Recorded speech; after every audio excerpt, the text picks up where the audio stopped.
Hello, how are you today? Come on in the room. Come on in the room.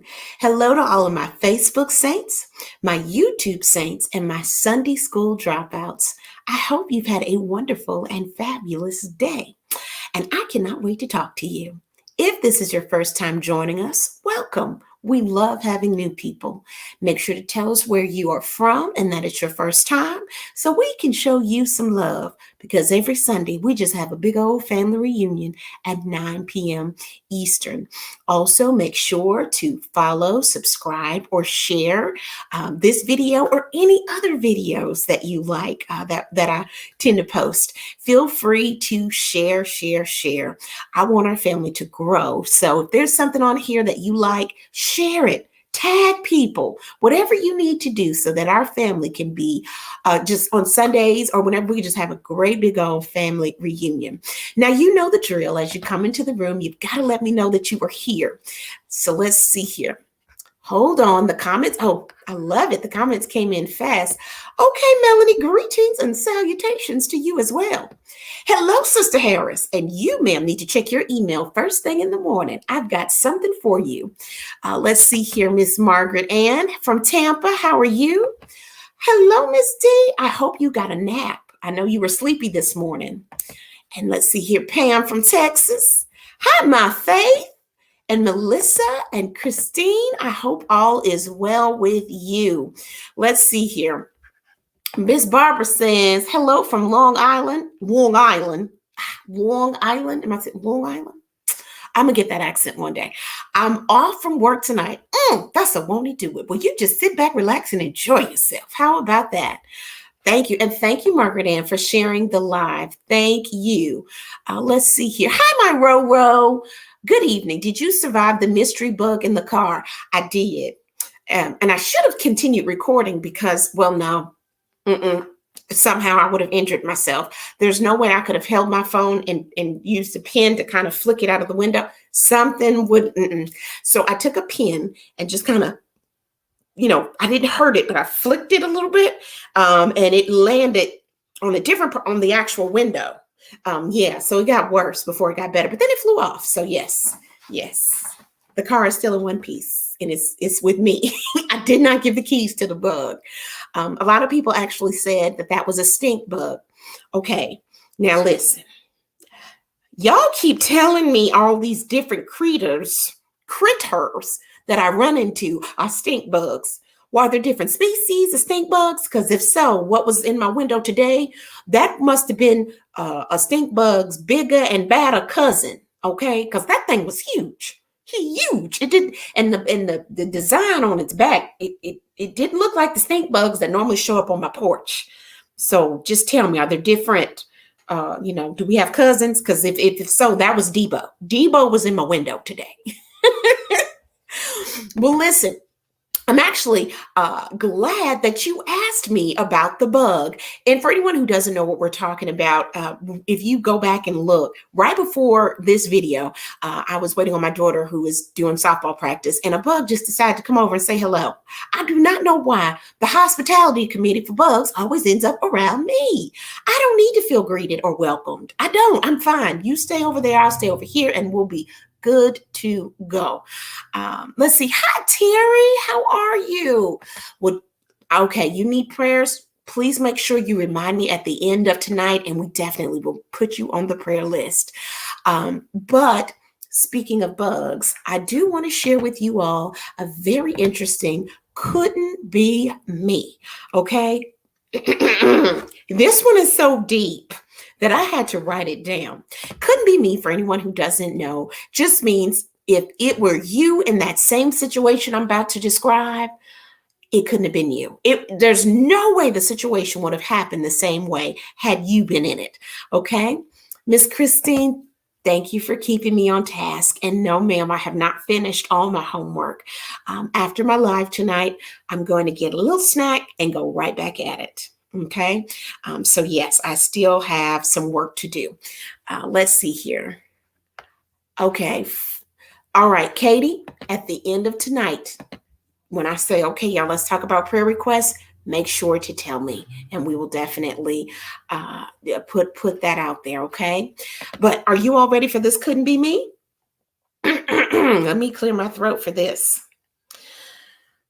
The title alone should tell you where we're going with this, okay? Creepy critters emerge from shell found at South Carolina beach and fill a woman's sink. Do I even need to read further? Is that enough for you? Okay, here we go. Let's see.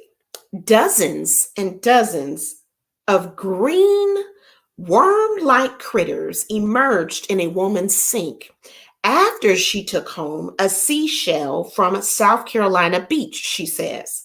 Video shared on social media shows the critters squirming near the water surface. Oh no, I lost the story. It went away because it's so scary. Okay, there it is. Hold on. Angela York, and I think her last name is Kraut. I guess that's how you say it. Let's see here. Had brought shells back from a recent visit to Myrtle Beach and let them sit for several days before washing them in the sink, she says. But among them was a Trojan horse. I'm assuming that's a type of shell. And as the shell soaked, something in one of them must have hatched. Vocabulary word, hatched. Keep that in mind. Releasing tiny invaders. I remember finding a swirly shell that had something inside it, and I tried to get it out and couldn't. Sign from the Lord. That had to be where they came from. She asked for help on social media, hoping to identify them. This is the part that about took me out. York noted that one end of their bodies would open up like mouths, and they would perform a death roll like an alligator with prey in its jaws.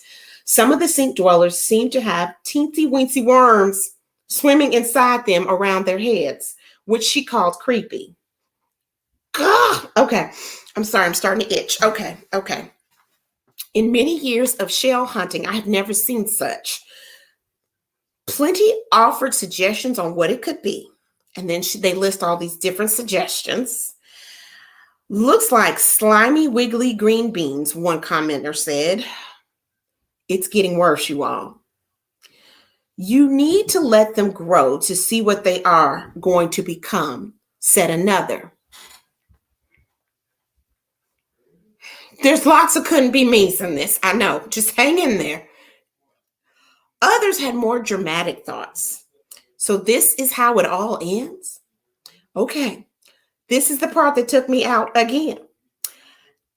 As York searched for answers, the critters began dying off. Within a couple of days, their numbers dwindled to 10, and soon there were none. Ultimately, she never positively identified the critters. The world may never know, she said. Where do we begin? Sarah, that is our Easter speech right there. That is the moral of the story. Leave the shells. First and foremost, when you pick up a shell and you see something in it, to figure out what that is would not be my first thought. But you know what, Indiana Jones, you go right ahead. You want some adventure? You go on. You just go on. You just got to see and know everything. You do that. Number 2, stuff is crawling in your sink, and the first thought that you have is trying to identify it? Let them grow. The devil is a liar.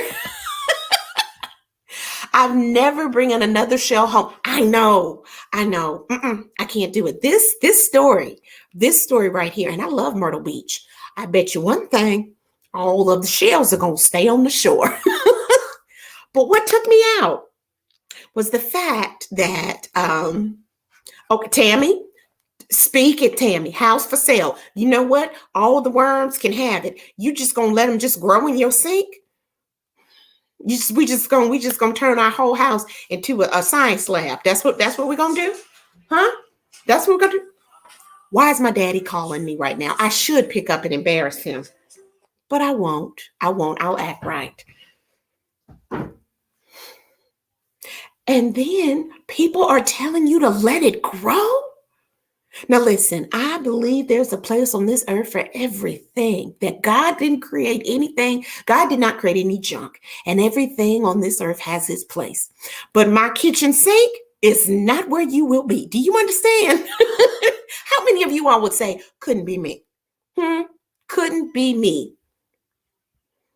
Okay, so you're supposed to soak them in bleach. Is that 4 days? Homegirl left them for days. Mm-hmm.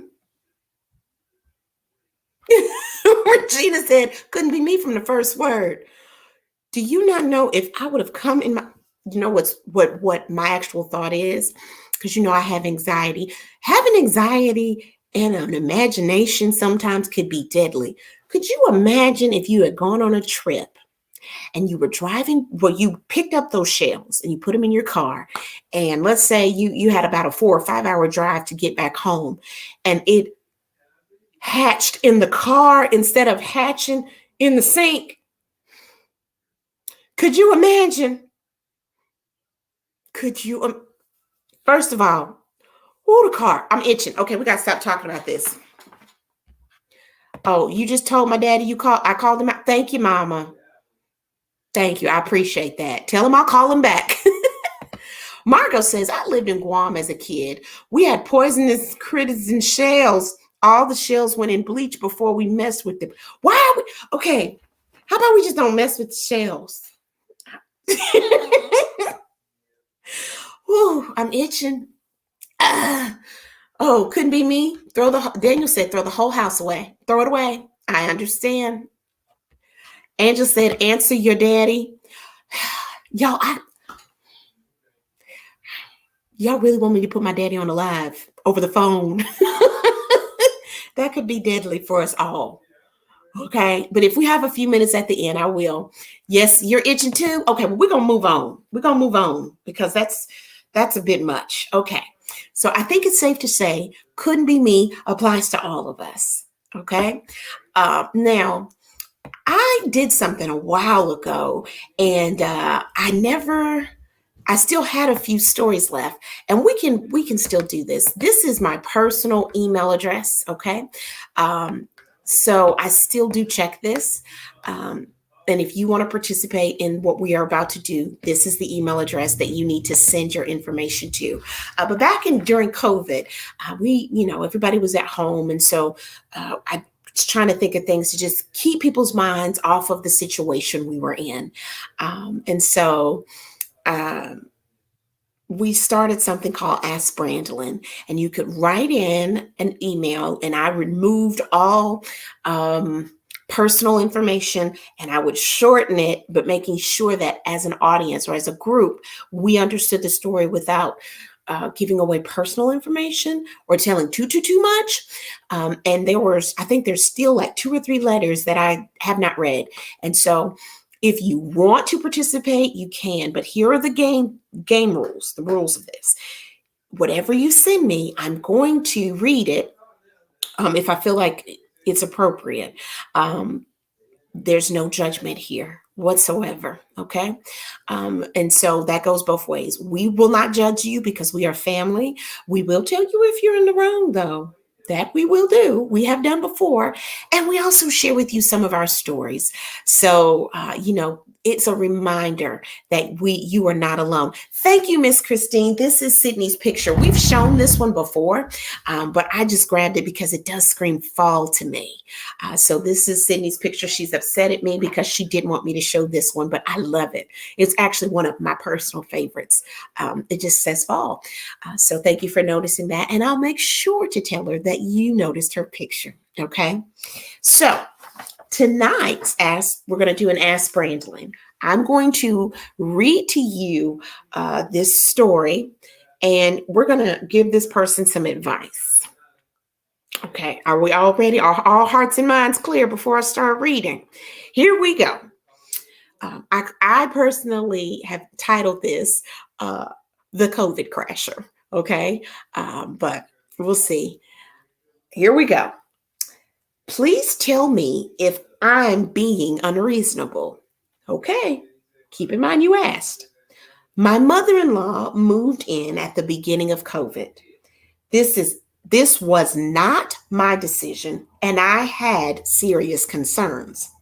Right after I got married, my mother-in-law moved in for a few weeks after major surgery. She was only supposed to stay for 6 weeks until she was healed and back on her feet. 7 months later, she finally left. It drove a huge wedge in my marriage. She had an opinion about everything, including our private conversations. I found myself dreading coming home. When I voiced my displeasure with my partner, she got upset.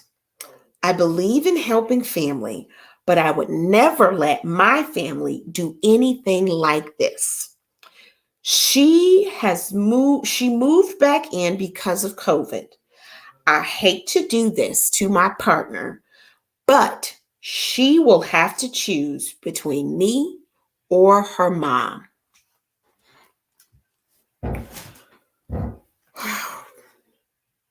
Well, the doors of the church are now open. Where shall we begin? Okay. Angie Kimsey says, what state are you in? I'm kind of in between states. I physically live in Georgia, but my life, my work, everything I do in Tennessee. Okay. Let's see here. Steph, yes. 7 months later. That's what she wrote. 7 months. Now, we'll say 7 is the number of completion. I'll give her that. Oh, Lord, Sonny, 7 months already had a problem. Woo, it's been there. This person needs to inbox me. Oh, you've been there? You've been there. This person needs to inbox me. Yes, Q, this is a tough one. Hi, Donna. Donna, y'all from South Carolina. Y'all got bugs and shells and things. I don't know if you saw at the beginning, but we were talking about some woman who went to Myrtle Beach and found some bugs in a shell in South Carolina. I need you to tell us about that. Okay. Why now? Because of COVID. We aren't supposed to gather. I know. That's a very good way. Okay, we're going to have to take this in pieces. Okay, because, it's a lot. Okay. First of all, mother-in-laws are a very sensitive subject. Okay. I'm waiting for one of y'all to come on and finish my sentence and help me out. Let's see here. Mary says, does the mother need physical care or is she independent? If independent, I think she needs to be in her own place. Mary, can we get a home health nurse? I'm just asking, maybe. See, wait a minute, y'all. I'm trying to catch up with these comments. They all came in quite fast. Elaine says, all three need to sit down and discuss this. Does she approve of the situation? I don't know. And I don't know if all three of them need to sit down and talk. I mean, I don't want this to end up on Dateline 2020. Do you understand what I'm saying? Because it sounds a little strong. Let's see here. Think she needs to sit down and talk to both of them at the same time. Y'all are trying to create a WWE wrestling match. Okay. All three of them sit down and talk. Earth, wind, and fire. Okay. I would have a conversation about privacy and personal space. Why what, Sonny? Why she won't move out? Why is she there? Why are we talking to her? What? Tell me what the why is. Oh, Donna said, don't put that on us. I don't know nothing about her at Myrtle Beach. I understand, Donna. I understand. Okay. Oh, Cheryl is speaking. Here comes Mama. There should be some serious conversation between the partners. The ground rules have to be made. See, that's what I think.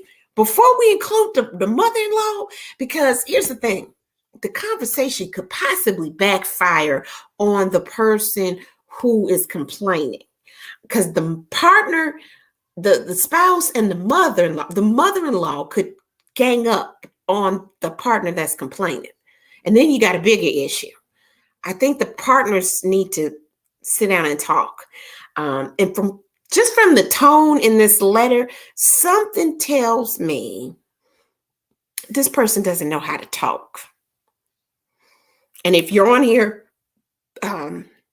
I know I inboxed and said that I was going to do your letter. So if you're on here, if you see this letter, please do not take this wrong. But the tone in your letter tells me you've got some pent up anger. I don't know if you've, sometimes when we're mad about one thing and we don't talk about it, you could be really upset with your partner. And I'm speaking from personal experience. Daniel can get on my nerve so bad about one thing, okay? And instead of me addressing it with him, I hold it, I'll bottle it up, I'll try to work it, I'll try to see if it's something I can do to fix it or I can do to change how I approach the situation. I think I try to take it in instead of just addressing it. And then he can do something as simple as leave a drink on the counter and I snap. No, I'm not snapping over the drink. I'm snapping because I haven't talked to you about this other situation. Does that make sense? So,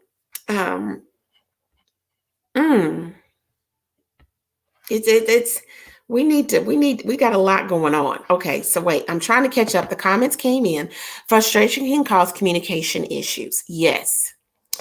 Marianne says, have they had a sit down? No.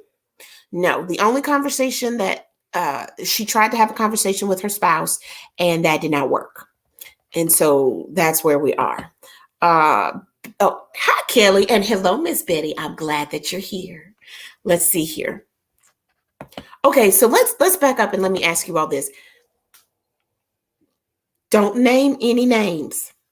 No names. You hear me? But has anyone had an issue with their mother-in-law or their father-in-law or your spouse's family? And if so, how did you handle it? Okay, don't give me names. We're not outing them. Let's see here. Margaret Ann says, have the hard conversation with the partner, then mother-in-law. Donna Lee says, in-laws should never live under the same roof. It becomes oil and water. Yeah, I agree with you. Whoa, Janet, hold on. Janet is testifying. Hold on, we got to get all of this in. Janet, I don't know if I can see your whole, it won't even let me pull it up. It's so much. Okay. When my dad passed away, my mom moved in with my husband and I. He was very gracious and kind to my mom. When my mom died 11 years later, we both missed her and acknowledged what a blessing it was to have her with us. I have blogged having his mom live with us. She too was a blessing to all of us. Don't ask a woman to choose between her mom and her partner, no matter our age. Losing mom is one of the most difficult losses you will ever encounter. 7 years later, we still miss. Oh, yes. Sounds like he's a mama's boy. Yes, I have, and still going on, and sister-in-law too. Okay, wait a minute. I'm trying to get as many comments in as I can. Yes, I had to step aside and let my spouse talk to my mother-in-law. Hard conversation, but it had to be done. Yes, confront the issue and talk about it. Won't get solved if you don't. It can be done if done appropriately. Okay, there's some keywords, appropriately. Janet, I'm sorry, loved. You loved your mother-in-law. Oh, I'm with you. Can we talk a little bit about what's appropriate? Sometimes when you are so angry and you speak out of anger. Now, it doesn't mean what you're saying is not true, and it doesn't mean that you don't agree with the words coming out of your mouth. But if you say it in the wrong spirit, people won't receive what you're saying. They'll just get the nasty. Okay? They just get the nasty. So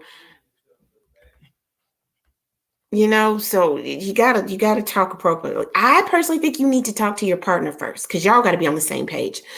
Yes, you have to respect your mother-in-law. Um, but it's a true fact. Some mother-in-laws do not respect boundaries. So you and your partner have to be on the same page first. And I believe what y'all know. I know the Bible, but I don't know the verse. So, Mama, if you're still on here, what is the Bible verse that says cleave when you get married, you break away from your family and cleave to your spouse? It's in there. I know it is. Somebody tell me the verse. I'm a Sunday school dropout. Let's see here. Barbara says, I would choose my mom over my husband, but if my daughter chose her husband over me, I'd be pissed. I don't, and see, that's the thing. That's why I don't like this tone. I don't feel that you should ever put a person in the position to where they have to choose. Okay. That will never fare well for you, ever. Even if it's in the short term, that when you make a person choose one way or another, they are going to resent you. Okay. But at the same time, staying in a situation you're unhappy in will make you resent the person. So I agree with you all 100%. What's the verse? What's the verse? Somebody tell me. Thank y'all. See, look at all these Bible scholars. I knew somebody would tell me. Genesis 3:24. My Bible is not in this room. Somebody put what does it say? Thank you, Melanie. Yeah, what does it say? A man shall leave his parents and cleave to his wife. Yes, says yes. And if my husband could rewrite the Bible, he would put, a man shall leave his parents and cleave to his wife, comma, period, except when the Cowboys are playing. But, oh, wait a minute. What's Ephesians 5:3? What's that say? Come on, Stephanie, tell us. But my point is this. I think you've got to respect your relationship, but I think there's room for both. Leave and cleave. Leave and cleave. That's right. Leave and cleave. So, okay. So wait a minute. We've got Genesis. Thank you, Mark. It's fine. It's all good. Genesis 2:24. And then some in Ephesians that Stephanie's going to put up for us as well. Okay. Tanya says, I had one that would come in and clean my house because she didn't like the way I cleaned it. And my house was clean. See, use that to your advantage. Accept people where they are. She thinks your house is dirty.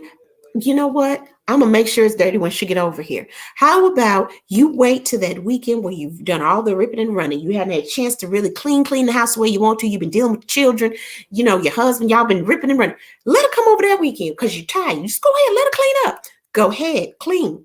Clean up, Carol. Have at it.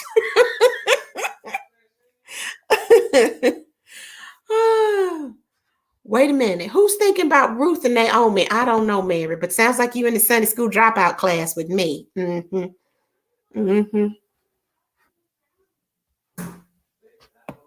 Let's see here. Sonia says, I'm not going to be with a partner that's not good to their parents. Oh, no, absolutely not. You have to have a strong, that attracted me to my husband. I saw how he was with his mom. You have got to look at those because how he treats his mom is how he will treat you, or how close I am to my family. Like in so many ways, when I married Schrapp, he became a Paul in so many ways. My family adores him. But I do feel that you have to set healthy boundaries. And sometimes we jump into marriage without doing that. This mama didn't get to be the way this mama is overnight. There are wonderful mother-in-laws out there, but then there are some who take advantage of situations. But if you pause, that becomes obvious to you before you say I do. And so you can handle those situations before you walk down an aisle. Marriage is a commitment. Marriage is a big, big, big commitment. Keith said, let her clean the entire house and wear yourself out. I agree with you, Keith. I agree. Okay, wait a minute. Stephanie has pulled up the Ephesians verse. For this reason, a man shall leave his father and mother and be joined to his wife, and the two shall become one flesh. I just wish, like in the fine print of that verse, they had a return policy. I'm just listen. The Bible is a powerful tool, and oh, it is. But can every now and then, I just, you know how you get a receipt, and on the back of the receipt, it just gives you things like if you want to return, you have X amount of days to return, and if you don't return with the receipt, you can only get store credit. I'm just saying. Every now and then, Trop and I, we just, oh gosh. Well, okay. I think for the person, what we've decided, communicate, communicate, communicate. Okay. Just communicate. You've got to talk to your partner, and ultimatums do not work. Is that safe to say, everybody? And respect no matter what, you got to respect that mother-in-law, because that'll come back on you too. I know somebody said that in the comments. Okay, before we get out of here, I'm going to open it up for prayer. I know that Terry Lee needed prayer and someone else needed prayers, and I missed it. So whoever needs prayer, put it out there now, and we will end on that. Because this morning I was trying to be funny and talk about the bikers. Lord, y'all, I wish you could have seen some of those bikers. Towards the later part of the day, I started seeing the bikers, and then there was this big break. Like you would see them in clumps, and they'd be just pumping away, just focused, and then you would see one or two stragglers, and then there would be a break, and then you see more. But towards the end of the day, that break started to get wider and wider, and more time would go, but as you would see bikers. And for anyone who doesn't know, the Ironman marathon race goes right past my house, and they had that today. Okay, so the bikers would get fewer and fewer, and the crowds would get smaller and smaller. Sonny says, I want to be an iron woman. You go right ahead. I told him this morning when I found out how long the track was, I will be a plastic woman. Call me Tupperware. I'm not doing all that running and biking just to prove to myself that I'm strong. I told him this morning, every time I put on a pair of jeans and wear them all day and they too tight, that proves to me I have stamina. That's all I need to know. Okay, but let me talk about these. But this morning, my point was this morning, I was, just going to be funny. And we ended up having a little church. And that's all right. It is. Tasha says, please pray for my physical and emotional healing. Yes, Miss Betty. I believe, yes, Miss Betty, we're going to definitely leave you on the prayer list. Miss Betty lost her niece, was it yesterday, who passed away from colon cancer. She was 33 years old. Let's see here. And listen, if I don't catch all of your comments, it's okay. Let's see here. My friend is in there. Okay, my friend's in there. I can't say that word, but I know that it is a Jewish marriage agreement. They have 7-year renewal or dismissal in, plus a 25 years. They're allowed one affair. Wait. Before we get into these prayers, I need to read this slow. Your friends have a contract, and after 7 years, they can renew or dismiss. Okay. All right. So this is like a free agent contract, like we're playing football. So after your time is up, we can choose to renew your contract. You stay with the team, or you can become a free agent.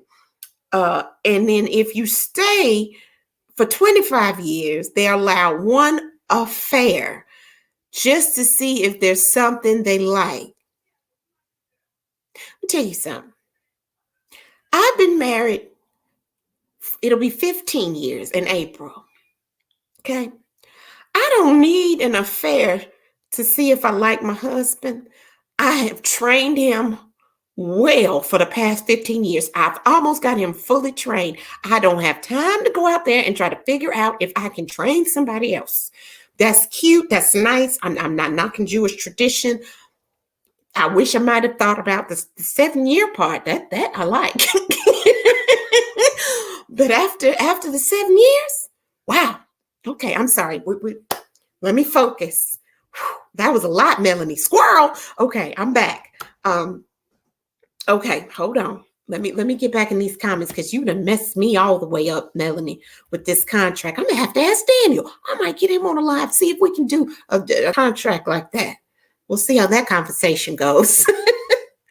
Alyssa is having health issues. What? Q says, please pray for my husband, Daniel. He has a partially collapsed lung, but is doing okay and still working through it. Okay. Now, Q, your husband served this country, and I know he's been working. So when you say working through it, do you mean still going to his job? Because if I'm not mistaken, I want to say you have the type of husband who doesn't know how to sit down. We're definitely praying for him that the Lord will give him strength and that he can calm down, slow down just long enough to heal. Okay.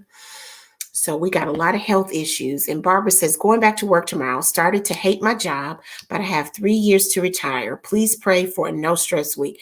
See, let me tell you something, Barbara, when you get to about the end, when the end is near, that's when the devil really starts messing with you. So every day you go to work, I want you just to say to yourself, I'm a day closer to retirement. Because you know you're about to retire, I think that's why you're having the most issues, because you see what the end's going to be. You see the finish line. Have you ever watched a marathon? It seems like people just run out of energy the closer they get to the end, just like those bikers today. The ones that were at the end, they did resemble me a little bit. They were struggling just a little bit. You're in the final push. Hide your button, okay? It's people on your job that get on your nerve. Hide your button. You know they get on your nerve. You know what they do that gets on your nerve. So hide it. Expect them to do it and just overlook it. Speak. Say good morning to everybody and go right on to your office. Okay. All right. So I know that was a lot, but I felt the need. Oh, Sade says, all Jewish sects don't believe in this custom. Oh, do not worry. I'm going to research it. The anthropologist in me comes out with things like this. My boyfriend is Jewish. Hey, I'm all about learning. The more you know about other people, it's fascinating. You have a deeper appreciation for others and what you believe. So some of that contract stuff ain't bad now. But my prayer for everyone this evening, that the good Lord will give us healing spiritually, physically, mentally, and that the good Lord will be with us. We're in a weird time right now. A lot of people still are fighting with COVID. But even more so than fighting with COVID, a lot of us are struggling with our new normal, trying to get our footing back. A lot of us are waiting for things to go back to how they were in 2019.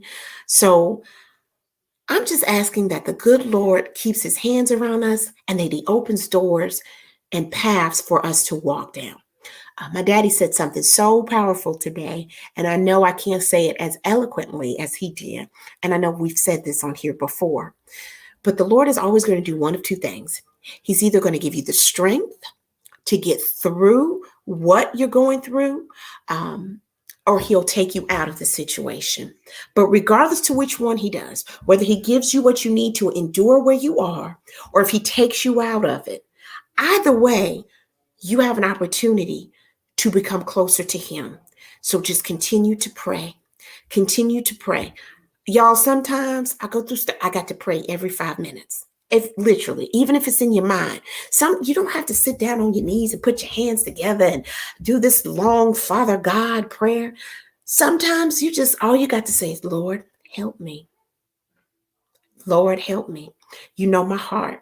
Guide my tongue. Guide my footsteps. Lord, if it's not intended for me to go in this room and say anything in this meeting, seal my lips. Lord, if you don't want me to go in that room to my husband and curse him, hold my tongue. Guide my every step and allow me to be a better person tomorrow than I was today. But above all, the light that you placed in me, just let it shine. Because that's what we do around here, regardless of your situation. If you're sick, if you're hurting, there's always something to be thankful for. Always. So just get your shine on, okay? Get your shine on and don't pick up any bugs or shells on the beach. You all Have a wonderful, wonderful week. Get your shine on. I'll be right back here next Sunday. And you know I'll do a bust up, what's up, or post any never agains that happen. Have a wonderful and blessed, blessed evening. Oh, and one other thing. There's still time, and I always forget to tell you all this. Every Wednesday, I just send a word of encouragement.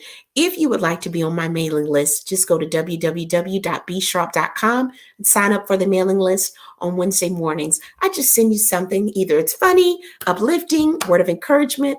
It's whatever hits my spirit. So that's just a different way for us to connect. But get your shine on, and I will see you here on next Sunday at 9 p.m. Have a wonderful, wonderful night.